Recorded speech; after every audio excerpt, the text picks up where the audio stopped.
Oke, kita ke pertanyaan keempat sekarang. Pertanyaan Ini dari teman gue sih. Dia subscriber juga. Tapi temen gue juga. Tapi dia teman dulu baru subscriber gitu. Oh, bukan gara-gara subscriber jadi teman Gitu. ya? Bukan. Itu tadi yang tadi. Nah, dia juga bilang ke gue, tolong tanyain dong ini ketemu Alvin nanti. Nah, dia ini seorang freelancer. Ya kan? Seorang freelancer dan dia banyak project dong sini sana. Nah, dan sekarang ini dia sering bikin project tapi tanpa kontrak. Ya kan, karena udah based on trust kali ya, based on trust segala macam, dan emang sih belum pernah sampai bermasalah banget gitu ya. Nah, jadi tapi yang menjadi pertanyaannya adalah kontrak itu sebenarnya sepenting apa? Kenapa kita ada kontrak ya? Kenapa? Apalagi untuk yang apakah tidak cukup? Ya maksudnya memang sih perlu ada tertulis itu, tapi sebenarnya pasti kontrak itu ada yang lebih, ada isu pentingnya, ya kan? Nah itu apa? Nah ini sebenarnya banyak sih yang nanya ke gue juga banyak ya pribadi gitu. Bang kita perlu kontrak kasih gini. Gue bilang ya perlu gitu. Kenapa gue bilang perlu? Nah sekarang orang kan kadang apalagi untuk tadi ya untuk freelancer atau mungkin perusahaan-perusahaan yang baru kan biasanya mereka tuh dapat klien itu kan awalnya tuh dari relasi-relasi terdekat tuh ya kan? Dari teman, dari keluarga, dari mana. Nah itu kan kadang masa lu bikin kontrak sama teman lu udah kenal lama kayaknya nggak percaya banget gitu ya. Iya, sering banget kan maksudnya orang kan suka berpikiran seperti itu. Iya. Nah sebenarnya coba kalau gue lebih nekannya lu jangan fokus di pemikiran kayak gitu. Coba kalau misalnya gue kasih sisi lain gitu ya. Lu sama misalnya gue sama lu gitu. Gue sama lu bikin perjanjian bukan karena kita nggak percaya, cuma karena kita saling percaya kan. Yeah. Kalau misalkan gue sama lu nggak percaya dari awal, nggak usah bikin perjanjian. Iya.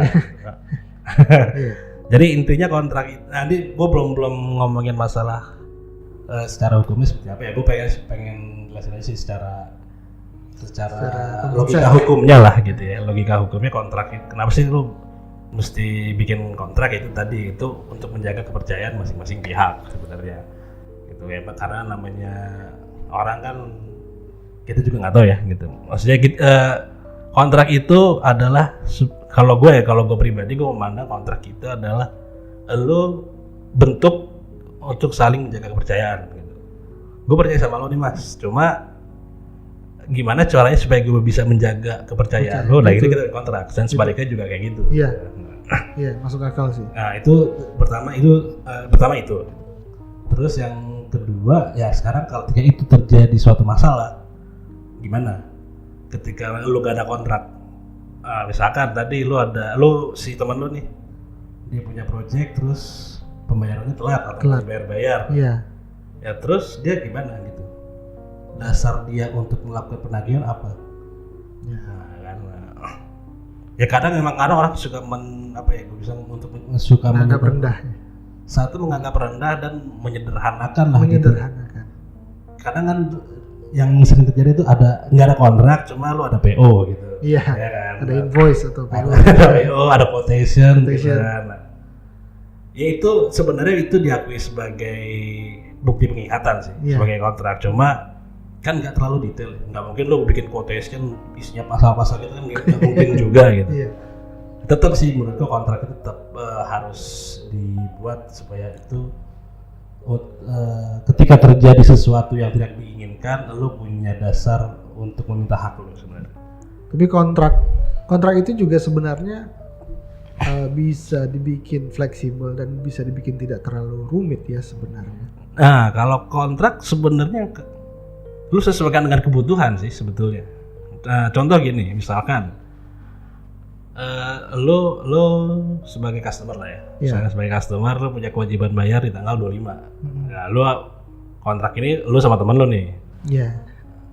Nah, terus lu tanggal 25 ini lu gak bayar. Ya kan?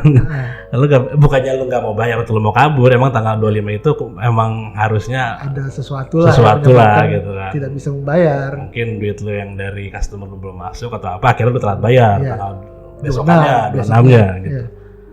Nah, ketika lu ngomongin itu secara kontrak kan lu udah salah. Ya mau lu tetap melaksanakan kewajiban lu, tapi lu melakukan kewajiban lu nggak sesuai dengan yang diperjanjikan kan. Itu kan udah salah gitu. Nah itu sekarang kalau misalkan lu ketika itu menjadi suatu masalah hukum gitu ya sebenarnya orang yang dirugikan ya dalam arti ini yang si temen lu ini dirugikan ya bisa aja sih dia punya hak untuk memperkarakan lu secara hukum iya gitu. Cuma abis itu kan lu pasti nggak akan mau lagi bisnis sama dia ya kan gara-gara kayak gitu doang gitu. Dia berasa hari dan teman gitu. Jadi ya tetap sih dibikin ruang yang fleksibel lah untuk mungkin jadi kontraknya dibilang ya dalam 7 hari, jadi kan atau dalam minggu atau minggu keempat setiap bulan gitu bulannya. Jadi nggak usah diletakin tanggalnya gitu ya. Jadi masih fleksibel dan itu juga apa namanya juga ya itulah fleksibilitas dalam kontrak itu yang kita bisa lakukan supaya menjaga bisnis kepercayaan juga ya. Ya kontrak itu gak harus yang simple, gak harus yang kaku, yang rigid gitu ya. Yang sesuai dengan kebutuhan aja sih. Gitu. Misalkan lo tadi, ya lo belum punya tim finance yang mumpuni, gitu, dan keuangan lo juga belum yang settle banget, punya perusahaan, perusahaan. Ya kalau misalkan tadi lo bikin kontrak yang benar-benar rigid itu kan harus apakah nantinya itu malah ngeberatin gue daripada gue nggak bisa bayar kayak tadi gue utang sana sini supaya gue tuh bisa bayar buat dibantu tapi kan lo jadi punya utang piutang sama yang lain dan juga sebagai freelancernya juga ya untuk mengerti kontrak itu bukan juga sebagai untuk menjaga hubungan dengan klien kan. Apabila kita bikin kontraknya terlalu rigid itu misalnya tanggal segini harus bayar dan mereka mungkin telat sehari tanpa disengaja dan kitanya mempersoalkan masalah itu besoknya kita nggak dapat job lagi. Ya mungkin itu project terakhir habis itu nggak dapat lagi gitu.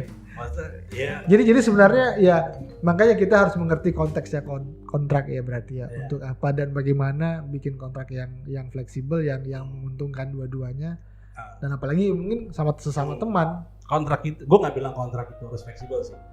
Kontrak itu boleh lo bikin rigid, boleh juga lo bikin fleksibel. Tapi pada intinya kontrak itu lo sesuaikan dengan kemampuan dan kebutuhan lo. Kemampuan dan kebutuhan. Benar-benar. Ini pertanyaan terakhir. Untuk sekarang ya. Jadi next ada lagi? Bisa jadi. Banyak pertanyaan sih masih banyak, tapi nanti kita lihat mana yang terbaik kita nanti untuk didiskusikan. Nanti kita bikin satu episode lagi. Oke, pertanyaan terakhir. Ini pertanyaan adalah ini lumayan ini dari gue juga sih sebenarnya. Ini dari gue. Dari lo juga. Ini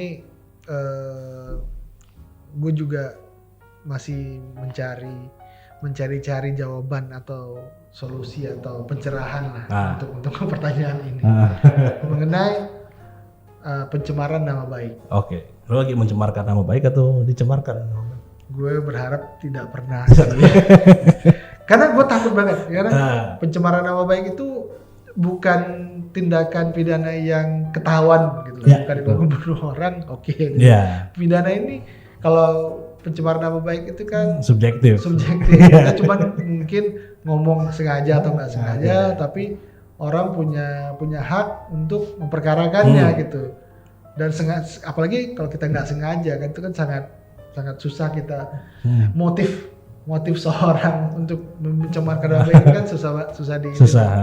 Nah itu yang gue ingin tanyakan, pencemaran nama baik dan freedom of speech ya. Freedom of speech, kebebasan berpendapat. Kebebasan dan berpendapat. Itu kaitannya di mana kita masih punya kebebasan untuk berpendapat, di mana batasnya sampai kita tidak masuk ke ranahnya udah mencemarkan nama baik. Enggak. Ya kadang orang kan suka bingung gitu ya. Iya. Itu suka-suka gue mau ngomong apa gitu kan, orang dijamin kok sama UUD gitu kan. Iya benar. Cuma pasti ada yang lebih dari itu ya, bukan sekedar sesimpel gue bisa ngomong apa aja. Iya nggak sih? Benar. Sebenarnya kalau lu lihat dari tadi yang dibilang kebebasan berpendapat itu kan diatur di Undang-Undang Dasar ya, yang paling tinggi lah gitu ya. Cuma kan lu lihat lagi kata-katanya gimana, bahwa yang dijamin itu adalah kebebasan berbicaranya. Jadi hak lu untuk berbicara itu dijamin. Tapi ketika isi dari yang lu bicarakan, isi dari yang lu utarakan pendapatnya itu menyerang atau mengganggu hak orang lain, itu kan berlaku ketentuan hukum yang lain sebenarnya. Oke. Jadi nggak bisa dilihat, nggak bisa dilihat nih dalam ini dua ketentuan hukum yang berdiri sendiri ya kalau menurut gua. Jadi misalkan ini kebebasan berpendapat, ini pencemaran nama baik gitu ya. Menurut gua nggak seperti ini bentuknya, tapi begini, dia beririsan gitu. Sebab akibat gitu ya. Iya, jadi ya bisa dibilang gitu. Jadi jangan sampai lu boleh, lu dijamin kok untuk berpendapat. Tapi ketika pendapat lu itu menjatuhkan orang lain atau orang lain itu merasa dirugikan, karena berlaku juga ada juga pasal mengenai pencemaran nama baik. Cuma seperti yang lu bilang tadi, emang batasannya itu kan nggak jelas ya. Iya. Subjektif banget gitu. Iya. Nah itu menurut gua kita nggak ngomongin masalah hukum lagi sih, cuma masalah sosial budaya kali ya. Sosial budaya. Ya. Iya sih, kalau gue lihat juga ini kita tidak bisa bergantung penuh dengan hukum ya. Itu lebih dari kembali ke kita yang masing-masing ya nggak sih sebagai manusia, dan ya sosial budaya, perkembangan sosial budaya. Ya kan kayak dulu pas zaman kita sekolah, misalkan ya gua ambil contoh. Iya. Zaman kita sekolah kayaknya kalau misalkan guru ngegampar murid itu udah hal yang biasa gitu. Malah disuruh itu tandanya kita harus lebih kuat lagi. Justru kalau lu mungkin ngadu ke orang rumah, mungkin malah tambah digamparin. Iya. Lu sekolah yang benar gitu. Iya. Coba kalau sekarang kan mungkin beda ya, kan guru juga nggak berani karena biasanya nyubit aja bisa diperkarakan. Banyak banget kasusnya kan? Banyak. Gue nggak bilang kalau ini sih, kalau lu apaan sih? Ya terlepas dari itu. Iya, gue nggak bilang ini apaan sih orang tua nih dicubit doang anaknya langsung memperkarakan gitu. Ya karena secara hak ada haknya. Dia punya hak, dia punya hak. Coba itu balik lagi, gimana lu memanfaatkan hak itu kan dilihat dari nilai-nilai yang ada di sekitar lo sebenarnya kan. Kalau kita dulu ngelihat guru mukulin murid mungkin biasa gitu. Coba kan anak sekarang kita nggak tahu karena mungkin nilainya udah beda. Nilainya udah berbeda. Nah, ini kalau ya itu tadi ini gue kaitin sama yang masalah pencemaran nama baik gitu ya. Iya. Ya kalau pencemaran nama baik ya mungkin gue sama lu mas, ya mungkin nilainya beda dengan orang-orang yang sekarang ini nih gitu ya. Maksudnya yang orang-orang di luar kita lah gitu. Iya. Nah, mungkin kalau gue ngecengin lu gimana sih masih gini, ya mungkin lu santai aja gitu. Iya. Coba kalau orang lain kan belum tentu gitu.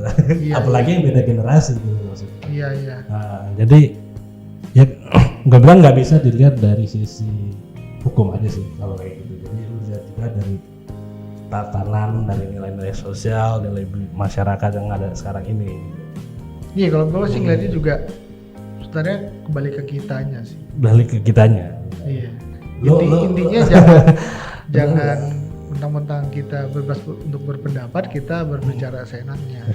Karena nggak semua orang, ya mungkin nggak nggak kayak kita gitu ya. Nggak semua orang itu santai. Gitu. Ada yang dicengin dikit langsung marah, mungkin langsung jadi perkara atau apa, kan ada orang itu beda-beda. Iya. Jadi kalau gue lebih menekankan di fungsinya sih gitu. Iya. Di fungsi kenapa sih ada pasal pencemaran nama baik gitu. Ya, itu kan sebenarnya biar supaya lu jangan kelewatan juga kalau ngomong gitu. Maksudnya kan kasarnya kita begitulah gitu. Kasarnya gitu. Sebenarnya tujuannya baik ya. Sebenarnya tujuan baik, cuma kadang orang kan suka pakai gitu, ya gue nggak tahu itu misalnya dari publisitas dari apa, beda-beda lah, dan kita juga nggak bisa menjudge orang gitu kan. Iya. Ya dia punya hak secara hukum kok untuk memperkarakan. Tapi itu dia kan sebenarnya mempunyai hak untuk memperkarakan belum tentu menang juga. Belum tentu menang juga. Belum tentu betul. menang juga, cuman ada hak. Ada haknya dan lo harus fight juga. Gitu. Harus fight juga. Ya kalau mungkin kalau dari gua coba garis bawahin, lu worth it gak sih fight cuma untuk gara-gara yang hal kayak gitu? Iya itu juga. Gitu. lu Nah, kecuali ada agenda lain ya nggak sih? Betul. Dan kebanyakan orang ya ada yang bisa something to gain, ada sesuatu yang lain yang ya mungkin ya publisitas lah biasanya. Ya Ya nggak sih? kalau enggak sih nggak mungkin juga gitu perkara kecil kayak gitu sampai ya mungkin lu sampai nyewa lawyer yang mahal segala macam gitu kan cuma kayak gitu doang gitu istilahnya. Iya. Ya kan. Nah, ya itu sih. Common sense juga balik ya juga ada ya. Maksudnya kita harus ngelihatnya dari dari situnya juga. Karena itu kan sebenarnya peraturan lama ya gitu kan. Karena menurut gua hukum juga kan harus mengikuti, nggak cuma mengikuti harus mengikuti perkembangan, yang nggak cuma di bisnis tapi dilihat juga sih di nilai sosial segala macam gitu ya. Apalagi sekarang adanya sosmed itu kan ya menurut gua tuh ajang pelampiasan sih sebenarnya gitu. Ajang pelampiasan. Lu bikin fake account buat ngina-ngina orang istilahnya kan bisa gitu kan. Bisa banget. Ya, itulah yang terjadi sekarang. Bikin fake account juga di Instagram atau di Facebook ya tujuannya buat ngina-ngina doang gitu. Ada gitu kan memang ada gitu. Yang tujuannya untuk apa namanya? Supaya merubah opini orang ya kan, supaya untuk yuk kita membenci apapun itulah gitu ya. Ketika itu dibikin apakah ini sebagai pencemaran nama baik atau apakah ini sebagai ujaran kebencian ya harus dibuktikan dulu, ada proses pembuktiannya gitu. Iya, tetap ada. Iya benar. Ya hukum lah ya, seperti itu kan harus terbukti dulu. Terbukti kan, innocent until proven guilty. Ya intinya sih di hidup sih dibawa santai aja lah gitu ya kan, sebenarnya kan gitu. Gak usah yang lu dikit-dikit panas apa segala macam. Gitu sih. Gila setengah jam ngobrol sama lu, gue bisa jadi lawyer juga. Kita tukeran aja. Besok kita kesini di interview. Udah bisa ngasih saran ke teman-teman yang mau bikin PT seperti apa. Gue udah bisa ngasih saran teman-teman yang mau bikin kontrak seperti Tapi apa. Itu sih paling masa kalau gue sih emang nggak yang terlalu ngebahas teknis yang kayak gimana, karena menurut gue kalau teknis lu googling aja lah gitu ya. Jadi kalau gue cuma pengen memberi edukasi ya, memberi pencerahan. Pengen memberikan konsep gambaran secara umum aja sih gitu. Nanti sisanya ya silakan nanti digali sendiri gitu. Kalau penasaran juga ya, kalau pingin tahu detailnya ya tinggal hubungi Mas Alvin. Oke, kontak numbernya nanti ada di deskripsi. Ada ya. Podcast ini tenang aja ada. Kita kan juga membantu.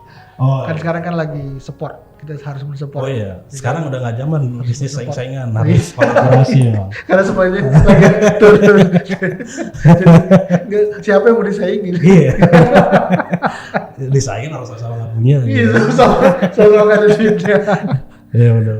Oke, jadi gila. Seneng banget nih kita bisa sama-sama bisa berdiskusi sesuatu yang sangat positif sih menurut gue gitu, dan memberikan informasi, karena tujuan kita podcast kita selalu memberikan informasi dan edukasi. Tapi menjawab kan tadi? Menjawab. Ya maksudnya secara umum sudah menjawab. Tapi nggak mungkin dong tiba-tiba gara-gara saran ini langsung dilakukan, kan tentu harus ada konsultasi hukumnya. Karena kalau ngomongin teknis ya nggak mungkin 30 menit. Iya, 30 menit. Oke, jadi thank you Alvin. Siap, sama-sama. Kita mudah-mudahan bisa ketemu lagi, kita bisa ngobrol lagi dengan berbagai kasus-kasus hukum yang lainnya. Karena kasus hukum ini emang asik sih untuk dibahas. Iya. Jadi oke, segitu dulu. Kita ketemu lagi di episode selanjutnya. Mungkin sama gue, mungkin sama Bo, kita nggak tahu. Oke, bye. Oke.